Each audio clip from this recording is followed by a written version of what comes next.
Do stay with us.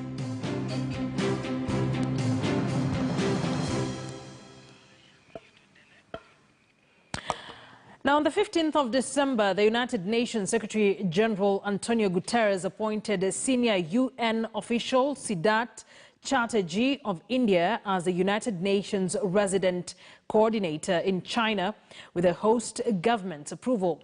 Chartejee is at present the United Nations resident coordinator to Kenya and will take up his assignment in Beijing in January of 2021. His appointment comes at a time when tension between India and China, with the two countries being embroiled in a border conflict since May 2020. My colleague Michelle Ngele Odhiambo spoke to the outgoing UN resident coordinator to Kenya on his achievements, the task ahead, and on the role of the United Nations. Take a look.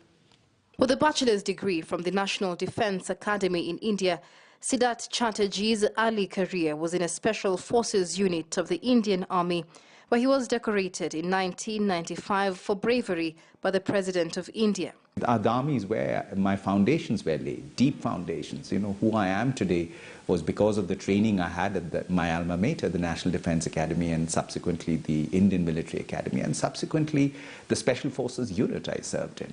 And being in different combat situations, you know, one begins to wonder, you know, what are those issues? Why is it that we always have to use velocity and kinetic energy to stem the challenges that we face? Why is there no opportunity where the primacy of politics can take place?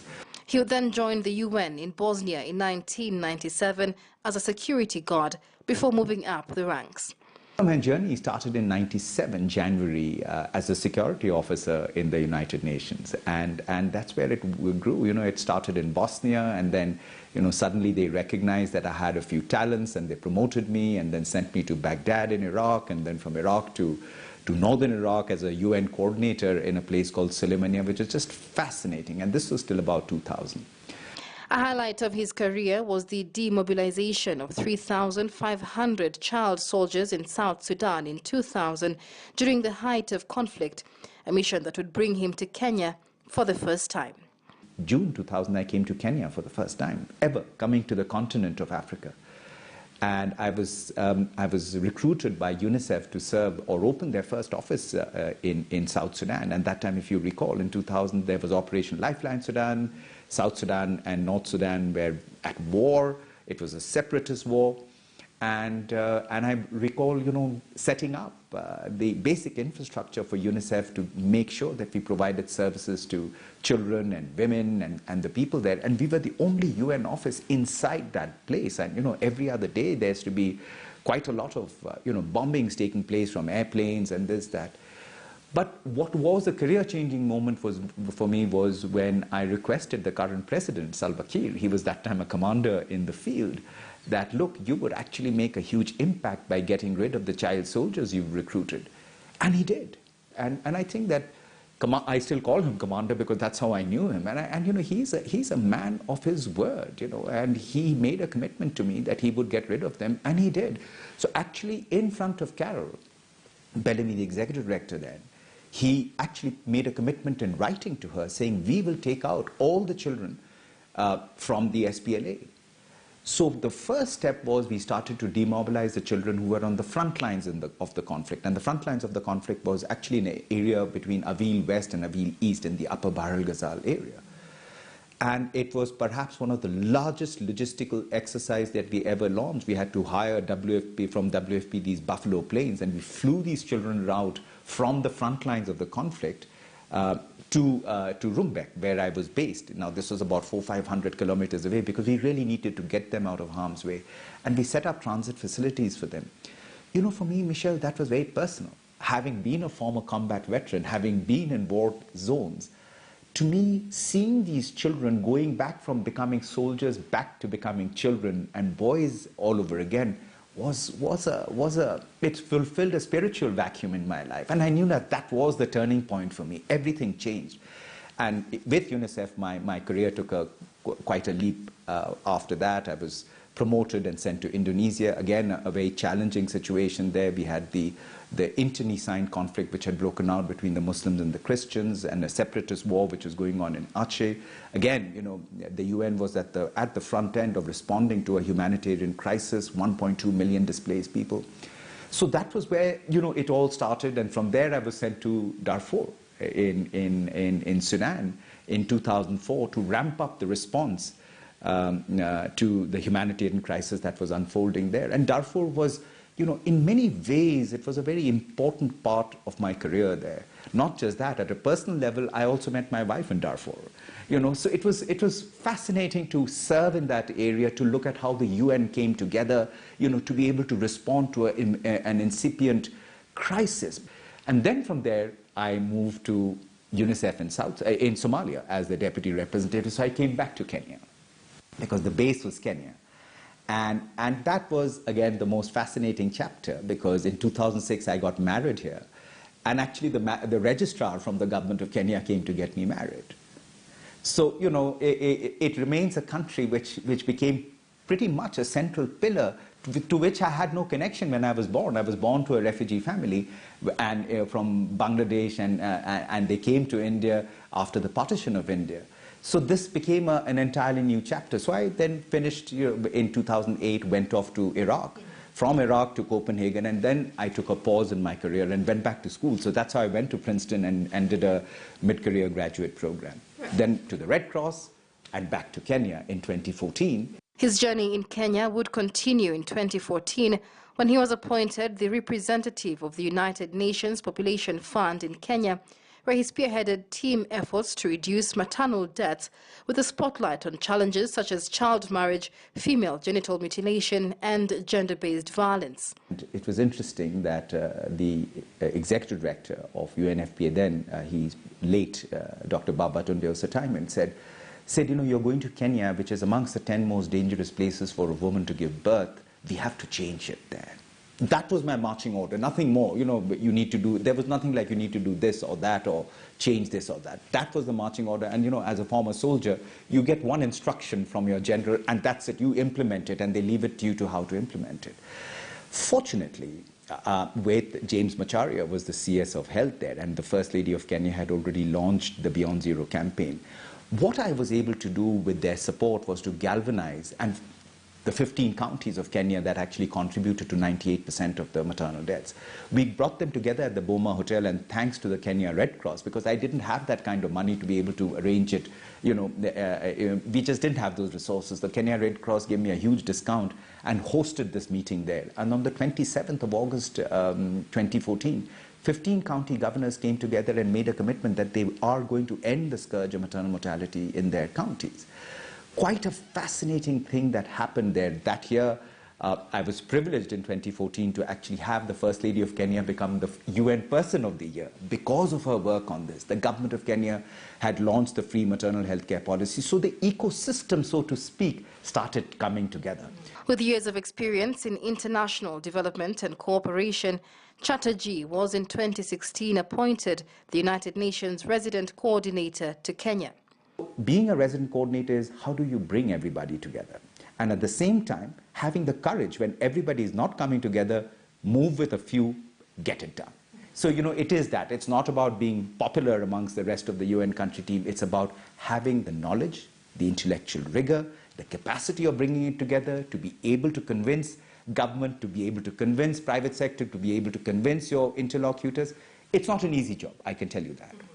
The mission saw him lead 27 UN agencies to ensure the implementation of the Sustainable Development Goals, the UN Development Assistance Framework for Kenya, and Kenya's Vision 2030. He speaks about the boundary-pushing partnerships championed by the UN during his tenure. So Kenya can actually be talked out first on a number of issues. This was the first country in Africa, perhaps the world. Back in 2015, I was then UNFPA. My predecessor, Nardos Bekele Thomas, was able to convince President Kenyatta and Prime Minister Haile Mariam that we need to change the conflict and the internecine nature of conflict in northern Marsabit, in the Moyale area. If you recall, 2012, 2013 were difficult periods. And this is exactly what the Secretary General, António Guterres, expects of his resident coordinators, as to become the agents of prevention, to bring, humanitarian action, peace building and development, and make that nexus come together. We demonstrated by real action that it was possible to do it. In fact, the UN University of Japan commented on this particular program and called it a global best practice. Immediately from there, we took it to Uganda, and therefore in 2019, I had the privilege of seeing the President of Kenya, Uhuru Kenyatta, and President Museveni come together in Moroto and sign an MOU to stop the violence in the Karamoja belt and look at the development trajectory there.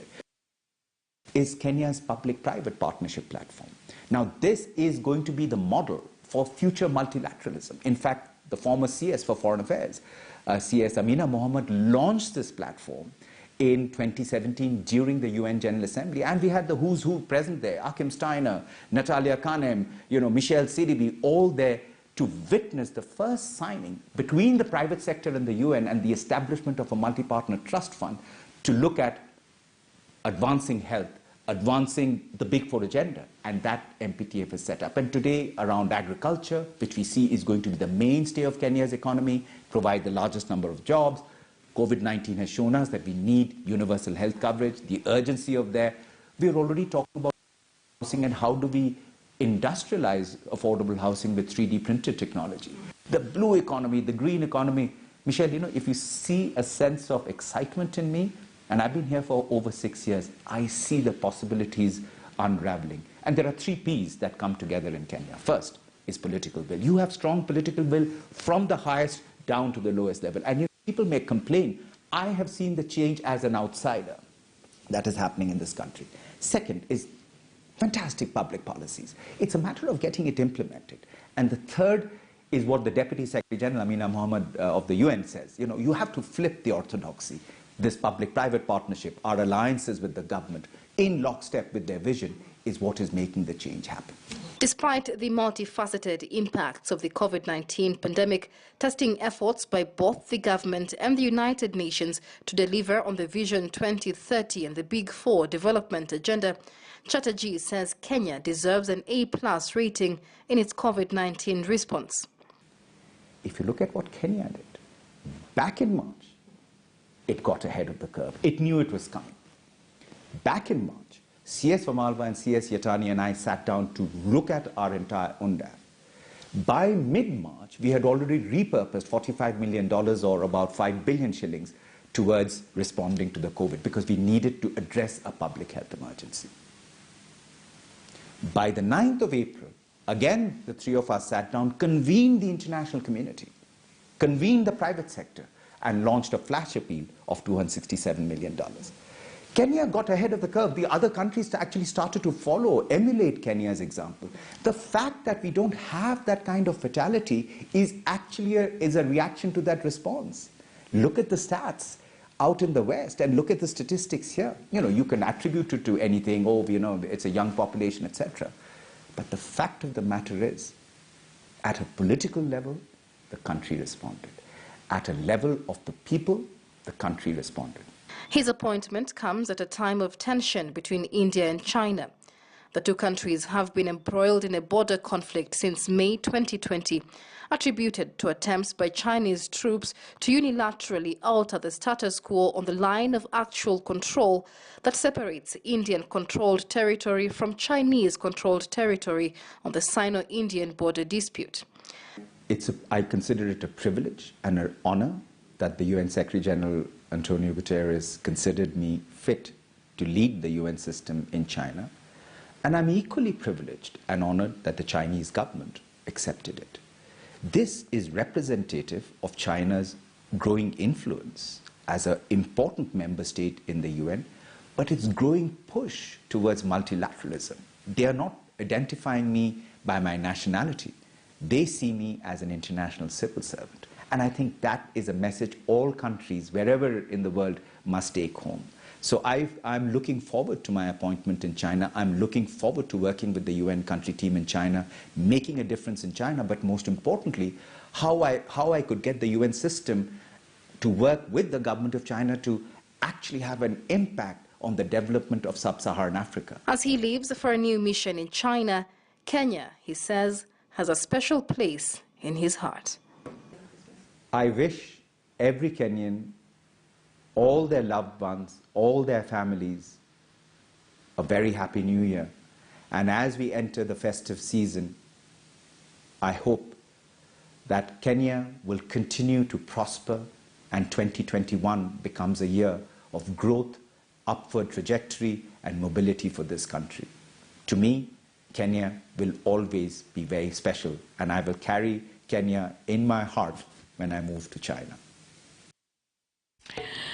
Great conversation there with Michelle Ngele and Siddharth there. And of course, I hope you've learnt a thing or two from that conversation. And that's how we wrap it up here on Checkpoint. Thank you for staying with us. I'll be seeing you tomorrow night. I am Akisa Wandera. Sign language interpreter is Damien Evans. Have a good night.